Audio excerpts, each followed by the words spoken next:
오늘부터 예수님의 비유를 가지고 연속해서 설교를 하려고 합니다. 비유란 영어로 패러블이라고 하는데 그릭, 즉 헬라어에서 나왔습니다.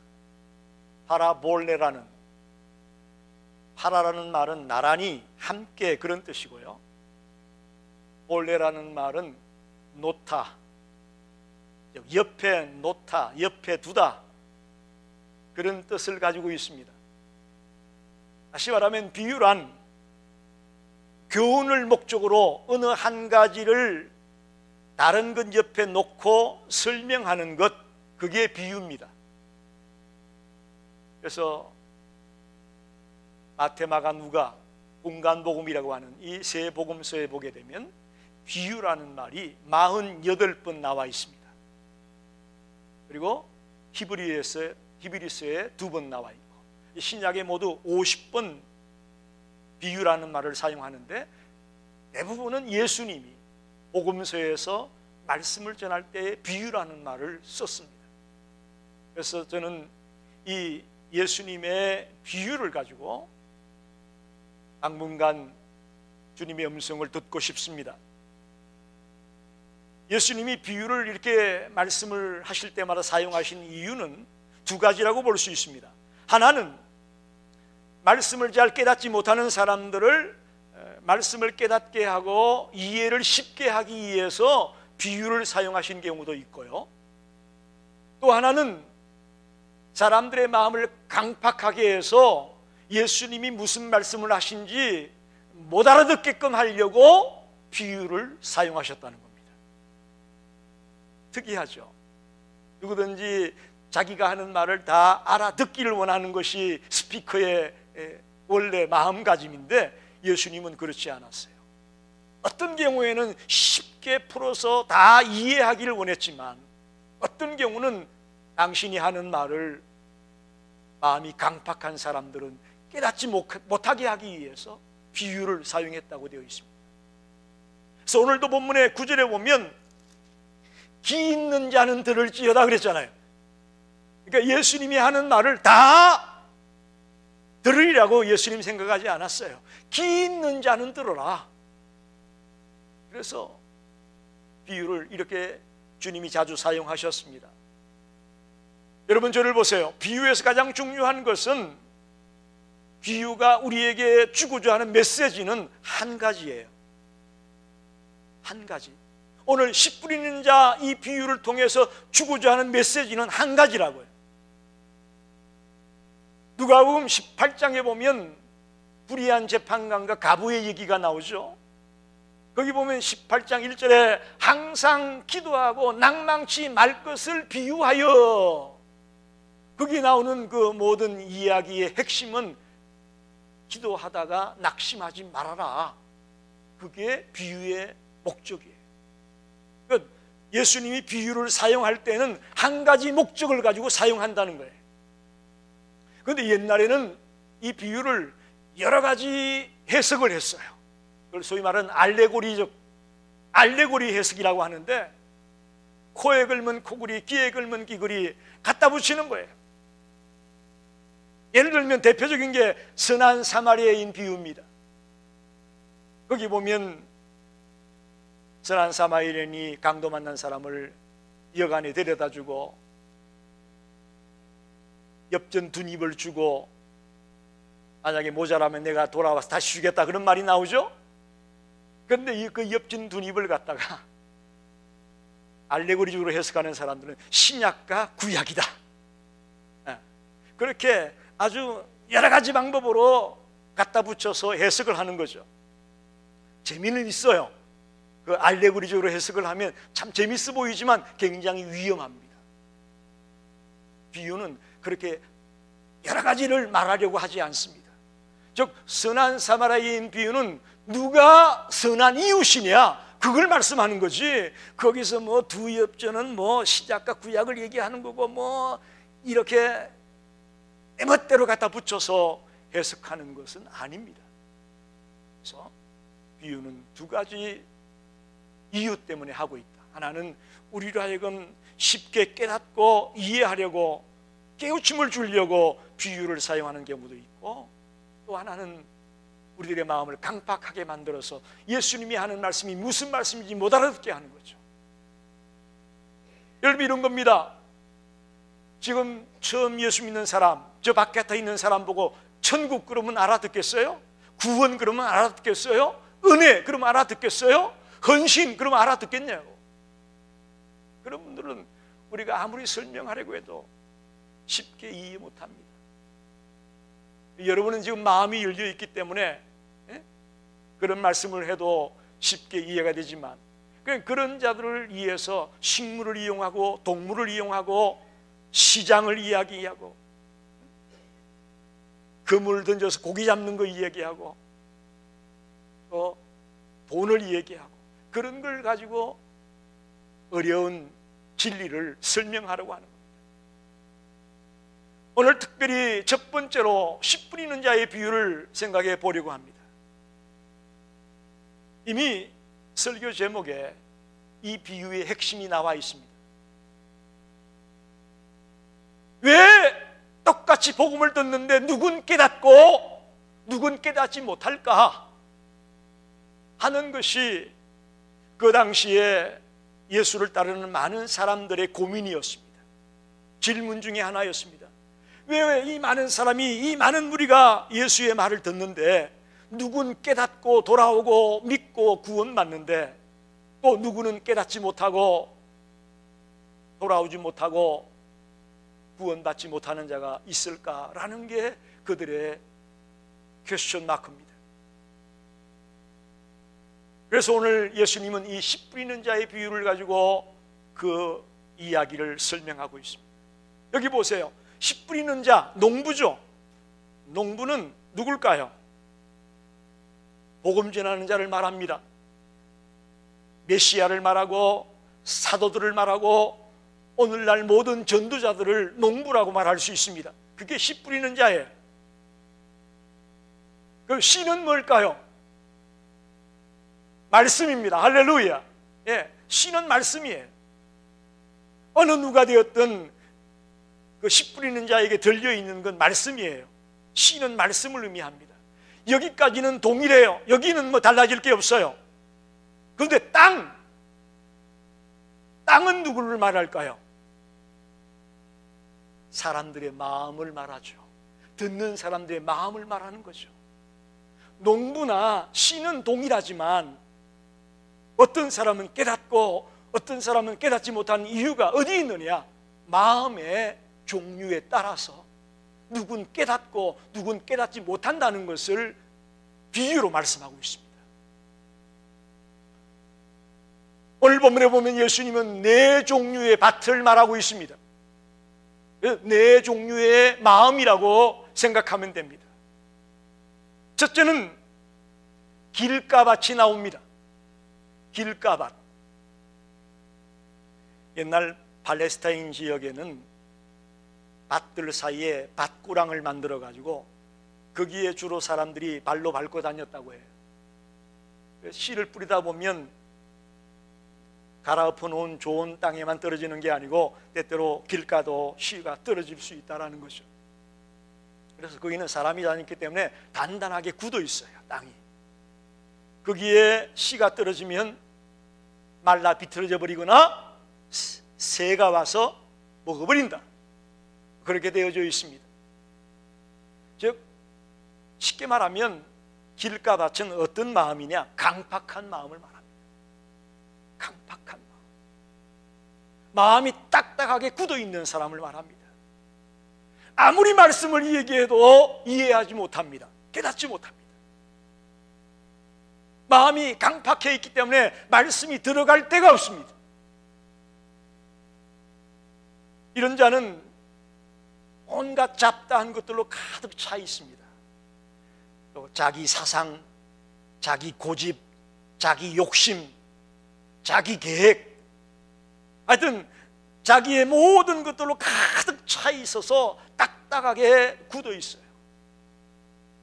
그런 마음은 아무리 어느 누가 와서 복음을 외치고 말씀을 외쳐도 듣지를 못하고, 듣는다고 하더라도 이해하지 못하고 깨닫지 못한다는 것입니다.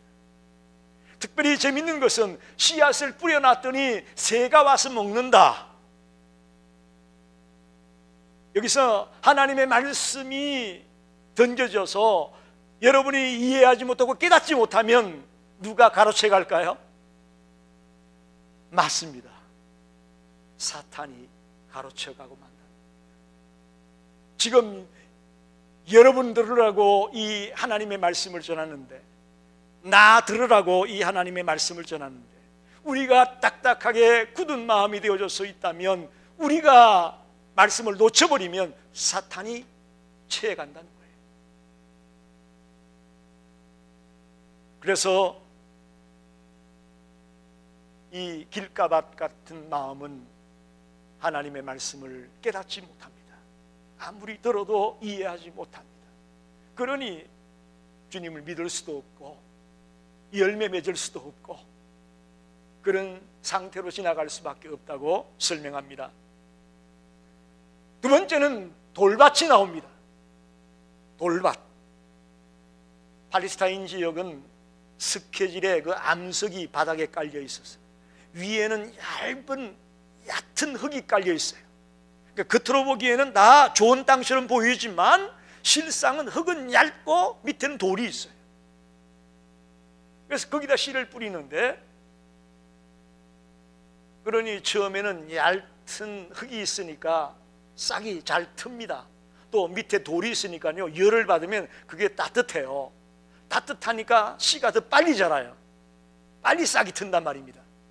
근데 문제는 낮에 태양이 내리쬐니까 뜨거우니까 뿌리는 못 내려가고 어떻게 돼요? 뿌리가 금방 말라서 비틀어져 죽는 거죠. 그게 돌밭이에요. 이 돌밭은 쉽게 말하면 감정적인 마음의 밭이에요. 감정에 치우쳐 있는 마음밭이란 말이에요. 좀 가볍다고 할까요? 말씀을 들으면 아주 감정적으로 아멘 그러면서 잘 은혜를 받는 것 같아요.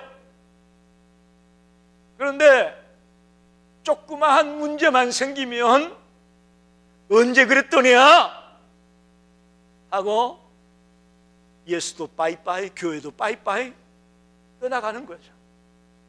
여러분, 냄비 신앙이 뭔지 아시겠습니까? 이게 바로 냄비 신앙이요. 불 뗄 때는 금방 뜨거워졌다가 불만 끄면 칵 식어버려. 이게 냄비 신앙이요. 이게 돌밭이에요. 시작은 참 잘합니다. 이런 사람들은 시작은 잘하는데 맞추질 못해. 금방 싹이 텄다가 태양이 내리쬐면 말라 비틀어져 죽어버리니까 끝맺히질 못합니다. 13장 6절에 보니까 해가 돋은 후에 타서 뿌리가 없음으로 말라버린다. 해가 뒤에 나오는 해석 부분에 보면 한란이라고 말합니다. 한란. 즉 성도들이 말씀을 듣고 처음에는 믿을 것처럼 보였는데 한란이 닥치고 고난이 닥치고 핍박이 닥치니까 그 믿음이 사라져버리고 말았다는 얘기죠. 이게 돌밭이에요. 저는 여러분의 모습을 이해합니다. 교회에 와서 뭔가 받고 싶고 인정받고 싶고 사랑받고 싶고 복도받고 싶고 그런 기대를 갖고 오시겠죠. 그거 부인 못합니다. 그러나 여러분 기억하세요. 교회에 나오는 목적이 그게 전부라면 그건 아닙니다. 여기 내가 뭔가 받으려고 누리려고 복 받으려고 나와 앉아 있다면 우리에게 환난이 오고 핍박이 오고 고난이 올 때에 우리는 어찌 될까요? 예수님 당시에 백성들을 생각해 보십시오. 예수님이 오병이의 기적을 일으켰어요. 먹을 것이 없는 그들에게, 그 수많은 사람에게 물고기 2마리와 보리떡 5덩어리로 그 5,000명을 먹이고 12광비리가 낳는 기적을 일으켰어요. 그리고 나서부터 더 많은 무리가 예수를 쫓아왔어요. 수많은 무리가 예수를 쫓아왔어요. 예수께 가면 먹을 게 있고, 예수께 가면 고침 받고 기적이 일어나고, 야 신난다 모여들었어요. 그런데 예수님이 십자가에 못 박히기에 붙들려 가게 되니까 어떻게 됐습니까? 정작 예수님이 십자가 달릴 때 누가 있었습니까? 아무도 없었다는 거예요. 아무도 없었어요. 돌밭은 누구냐? 한마디로 말하면 예수님 당시에 그저 무리로 떼지어서 예수를 따라다니던 무리들, 그게 돌밭이에요. 그게 돌밭이에요. 감정적인 마음. 그래서 정말 금방 뜨거워졌다 금방 식어져 버리고 들쑥날쑥 이런 상태의 마음을 가진 사람을 돌밭이라고 설명하고 있습니다. 세 번째는 가시떨기 밭입니다. 혼잡한 마음이라고 할 수 있습니다. 혼잡한 마음이 아주 복잡해요. 팔레스타인 지역의 농부들이 우리 한국의 농부들보다 좀 게으르다 그래요.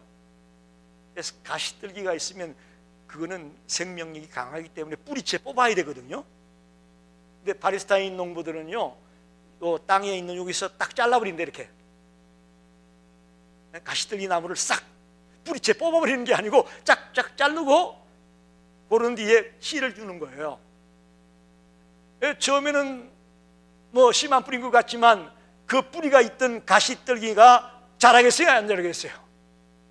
엄청난 속도로 자라고, 이건 또 생명력이 강하기 때문에 옆에 있는 것까지 영양분까지 다 빨아들여. 그래서 나중에는 이 씨앗이 자라지 못하게 하는 방해 공작을 하게 되어 있습니다. 여기 가시떨기 밭은 바로 그런 것입니다. 세상의 염려와 재물의 유혹 때문에 결실하지 못한다, 그렇게 되어 있죠. 그리스도인으로서 바르게 성장할 수가 없고 열매 맺지를 못합니다. 왜? 세상의 염려와 근심, 걱정 때문에 성장하지 못합니다. 자라나지 못합니다. 여러분, 오늘 많은 분들이 교회에 나오지만 여전히 세상의 문제들 때문에 근심하고 있고 걱정하고 있습니다. 주님 안에서 기쁨을 누리고 하기보다는 세상 끝에서 기쁨을 누리고 싶어하는 사람이 더 많습니다. 주님 안에서 참된 성공이 무엇인가를 생각하기보다는 세상 사람들이 우러러보는 그런 성공을 꿈꿉니다. 그야말로 몸이 교회에 있든 바깥에 있든 똑같아요. 생각하는 건 다 세상적인 생각으로 세상에서의 성공, 세상에서의 출세, 세상에서의 기쁨, 이런 것들로 가득 차 있다는 거죠. 그렇기 때문에 신앙생활은 좀 한가하고 시간이 있으면 하는 거고, 바쁘고 힘들고 일이 많으면 좀 미루고 천천히 하고, 이런 마음이 가시떨기 밭 마음이에요. 가시떨기 밭 마음이에요. 오히려 주님 보시기에 합당한 삶을 살고 주님의 뜻을 이루는 삶을 살겠다는 마음가짐보다는 세상에서의 목적을 이루고 성공을 이루는 그것이 더 우선순위에 가득 차 있는 자가 대부분입니다. 그렇기 때문에 조금 있던 신앙도 점점 멀어지게 되는 거죠. 주님 안에서의 진정한 기쁨을, 삶의 맛을 아는 것보다는 세상에서의 그 신나는 삶이 더 많이 비중을 차지하게 되니까 슬금슬금 있던 신앙도 물러가는 겁니다. 빼앗겨 버리는 겁니다. 이런 사람이 바로 가시떨기 밭에 뿌려진 씨앗이다, 그렇게 주님은 비유합니다. 마지막으로 옥토밭입니다. 이거 열매 맺는 마음입니다. 열매 맺는 마음을 옥토밭으로 비유하고 있습니다. 좋은 땅에 씨앗이 떨어지면 싹이 잘 나고 방해가 없으니까 건강하게 무럭무럭 잘 자라서 30배, 60배, 100배의 결실을 맺는다고 말하고 있습니다. 이런 마음밭은 마음의 문을 활짝 열고 주님이 나에게 오늘 무슨 말씀을 주실까 기대하고 고대하면서 말씀을 듣습니다. 할렐루야. 오늘 여러분이 마음의 문을 열고 정말 하나님 나에게 무슨 말씀을 주실까 고대하면서 말씀을 듣는 자, 그가 바로 옥토밭이에요. 그들의 말씀을 듣고 깨닫습니다. 믿음이 생깁니다. 순종하게 됩니다. 열매 맺습니다. 그렇게 될 수밖에 없습니다. 주님의 말씀을 듣고 그때마다 아멘으로 받아들이면서 믿고 순종해 나가면 열매 맺게 되어 있다는 거예요. 열매 맺게 되어 있다는 거죠. 그럼 도대체 옥토밭이 뭐냐? 열매 맺는 마음이 어떤 거냐? 쉽게 말하면 우리가 예수님의 마음을 본받으면 돼요. 예수님은 온유하고 겸손한 마음을 가지시지 않았습니까? 우리 크리스찬들이 온유하고 겸손한 마음을 가지는 것입니다. 또 어린아이같이 자기를 낮추는 마음이 주님이 기뻐하는 마음입니다. 이 성전에 드나드는 모든 성도들이 어린아이 같은 그런 마음을 갖게 되기를 바랍니다. 그리고 믿고 순종하는 겁니다. 믿고 순종하는 마음이 우리에게 필요합니다. 말씀을 들은 대로 순종하려고 하고 실천하려고 하는 겁니다. 그게 옥토밭이에요. 저는 여러분의 기만 간지럽게 하는 설교자가 되고 싶지 않아요. 요즘 너무 성도들이 설교를 많이 들어가지고 기만 높아졌다 그래요. 기만 높아졌대. 여러분, 그보다는 단 한마디의 말씀이라도 내 것으로 만들어서 실천하고 살아가는 것이 더 파워풀합니다. 더 능력이 있습니다. 예수님의 제자들은 옥토밭과 같았습니다. 그래서 주님의 말씀을 듣고 믿고 순종하며 부지런히 주님 말씀대로 살려고 했기에 열매 맺는 자가 될 수 있었습니다. 베드로가 한번 설교할 때에 3,000명이 회개하고 돌아왔다고 성경에 기록되어 있습니다.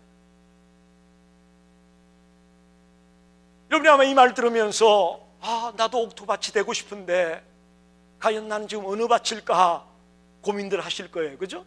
내가 길가밭인지 돌밭인지 가시들기 밭인지 옥토밭인지 어찌됐든 우리에게 지금 필요한 건 옥토밭이 되는 거죠. 좋은 땅이 되는 거죠. 아멘입니까? 저도 좋은 땅 되고 싶어요. 여러분 모두가 좋은 땅 되기 바랍니다. 옥토가 되기 바랍니다. 옥토가 되는 방법을 말씀드리겠습니다. 여러분, 옥토가 되기 위해서는요, 땅을 기경하는 거예요. 땅을 갈아엎는 거예요. 그래서 농사꾼들이 해마다 봄이 되면 땅을 갈아엎어요. 무슨 말인지 이해됩니까? 땅을 갈아엎어야 돼요. 저와 여러분의 마음을 갈아엎어야 된다는 얘기예요. 이 딱딱하게 굳어있는 마음, 밑바닥에 돌이 깔려있는 마음, 옆에 가시들기들이 자라고 있는 이런 마음을 갈아엎어야 돼요. 갈아엎지 않고서는 우리가 옥토가 될 수 없고 말씀을 깨달을 수 없습니다. 그 말씀을 믿고 순종할 수가 없습니다. 그 어떻게 깨달을 수, 어떻게 기경할 수 있느냐, 어떻게 마음을 갈아엎을 수가 있느냐? 첫째는요, 말씀이 우리의 마음을 갈아엎을 수 있는 도구입니다. 할렐루야! 굉장히 중요한 얘기입니다. 하나님의 말씀이 우리의 마음을 갈아엎을 수 있다라고요. 오늘 우리가 너무나 많은 시간을 하나님의 말씀과는 동떨어진 모습으로 살고 있습니다.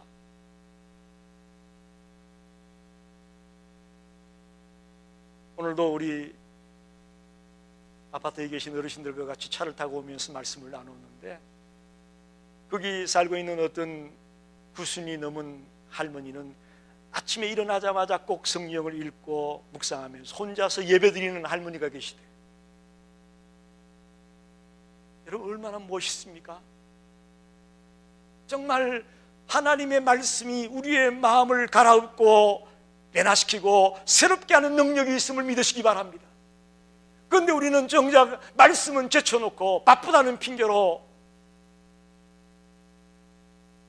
그야말로 찌끄리만한 시간 거기에 투자하고 전부 다 다른 데 투자하지 않습니까? 그러면서 내 마음이 바뀌어지기를 원한다는 건 앞뒤가 안 맞는 얘기입니다. 내 마음을 말씀으로 갈아엎어야 돼요. 갈아엎어야 돼요. 또 하나는 성령의 역사로 우리의 마음밭을 갈아엎어야 됩니다. 성령님이 임하게 될 때에 우리의 마음밭이 갈아엎어지고 새로운 밭으로 바뀌어짐을 믿으시기 바랍니다. 여러분, 이렇게 보면 말씀과 성령의 역사는 같이 갑니다. 같이 가게 돼 있어요. 말씀으로 내 마음이 변화되고 새로워지기 원한다는 것은 그 속에 성령님이 역사하는 거예요. 같이 가는 거예요. 말씀 따로 성령 따로가 아니고 말씀이 역사할 때에 또 성령이 역사하게 되고 성령님이 역사할 때에 말씀이 역사하게 되고 이 두 가지가 우리의 이 깡말라 있는 마음, 딱딱해 있는 마음, 갖가지 것들로 복잡해 있는 마음을 갈아엎는 유일한 도구입니다. 말씀과 성령이 우리의 이 굳어있는 마음을 갈아엎는 도구라는 거죠. 여러분, 우리 예수 믿는 사람을 어떻게 했습니까? 처음에 잡아 죽이는 사람이 아니었습니까? 그때 바울은 어떤 사람이었어요? 밭으로 비유한다면 길가같이요. 이건 아무리 다른 사람이 예수 얘기해도 귀에 들어오질 않았어요. 그죠? 바울 그때는 길가밭이었다고요. 그런데 부활하신 예수를 만나고 나서 말씀이 들어오고 성령님이 들어오니까 어떻게 됐어요? 가는 곳마다 복음을 전하는 사람, 심지어는 순교하면서까지 복음 전하는 사람, 이게 바로 성령의 역사가, 말씀의 역사가 바울의 마음을 갈아엎었어요. 베드로요? 베드로 처음부터 뜨겁게 주를 믿는 사람 아니었습니다. 베드로 굉장히 감정적인 사람이에요. 돌밭이에요. 그랬던 베드로가 오순절날 성령 강림의 사건을 체험하지 않았습니까? 그전에는 예수를 3번도 부인했잖아요. 그런 베드로가 어떻게 한 번 설교에 3,000명을 돌아오게 하는 그런 하나님의 사람이 될 수 있었느냐? 이 돌밭의 사람이 성령님이 임하게 되니까 역사가 일어났습니다. 변화가 일어났습니다. 여러분, 삭개오 기억하시죠? 세리예요.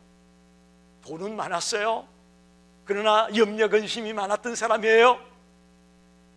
그런데 그 삭개오의 집에 예수님이 찾아왔습니다. 말씀이 찾아왔습니다. 그리고 성령님이 역사했습니다. 그러자 삭개오가 하나님의 사람으로 변화되어지지 않습니까?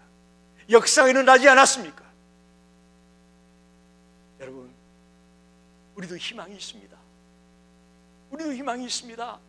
내 마음이 지금 말할 수 없이 복잡하고 딱딱하고 돌밭이고 참 내놓을 수 없는 그런 마음일지라도 이 속에 성령이 역사하고 이 속에 하나님의 말씀이 역사할 때 얼마든지 갈아엎을 수 있다는 것을 믿으시길 바랍니다.